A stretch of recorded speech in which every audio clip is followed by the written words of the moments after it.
Dans un entretien accordé à Télé Loisirs, Jake, un des talents découverts ce samedi 25 février dans The Voice sur TF1, a fait des révélations sur sa relation avec le coach de la saison 12. The Voice est de retour. La 12e saison du célèbre concours de chant a débuté ce samedi 25 février 2023 sur TF1. Nouvelles règles, super coach, battles revisités. Pour cette édition inédite, la production du télécrochet, toujours présentée par Nikos Aliagas, a prévu plusieurs nouveautés afin de rafraîchir la mécanique du programme. Cette année encore, une centaine de talents vont se succéder sur scène, lors des auditions à l'aveugle. Leur objectif, convaincre les coachs de se retourner. Parmi ces candidats, Jake, 30 ans, de Corbeil-Essonnes, qui a chanté un titre de Vianney pour une raison bien spécifique. Pour Télé Loisirs, le jeune homme a notamment révélé qu'il avait déjà échangé avec le chanteur, bien avant de participer à l'émission. On m'a demandé de chanter un morceau de Vianney Télé Loisirs. Vianney a été énormément touché par votre performance mais aurait aimé vous entendre sur une autre chanson.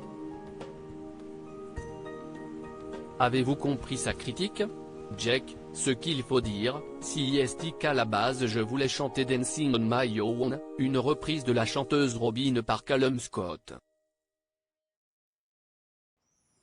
Je m'étais entraîné pendant plusieurs semaines et je me sentais vraiment à l'aise sur ce titre. Mais quelques jours avant mon passage, on m'a demandé de chanter un morceau de Vianney.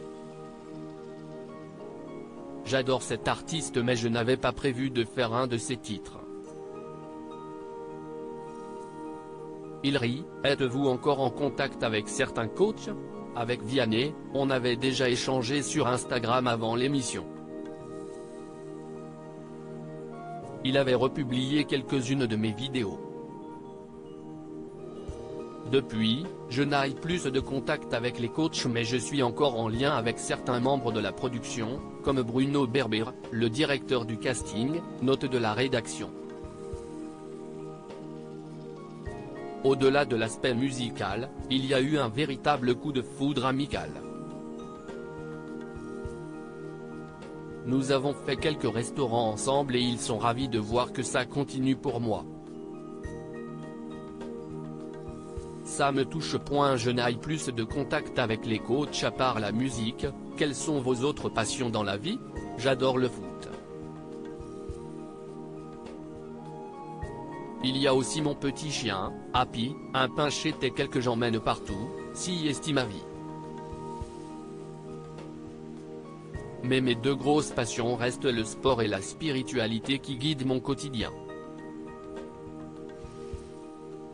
Que retenez-vous de votre expérience dans The Voice? Ça a changé ma vie. Tous les artistes devraient faire cette émission car c'est une super aventure. Elle m'a permis de comprendre que je voulais vraiment être chanteur. Et même si je n'ai pas été retenu dans The Voice, au final j'ai tout gagné car le label Play tout me veut. Cette défaite restera ma plus grosse victoire. À lire aussi on n'est pas là pour les mêmes raisons, Nikos Aliagas évoque les étonnantes différences de casting entre The Voice et la Star Academy.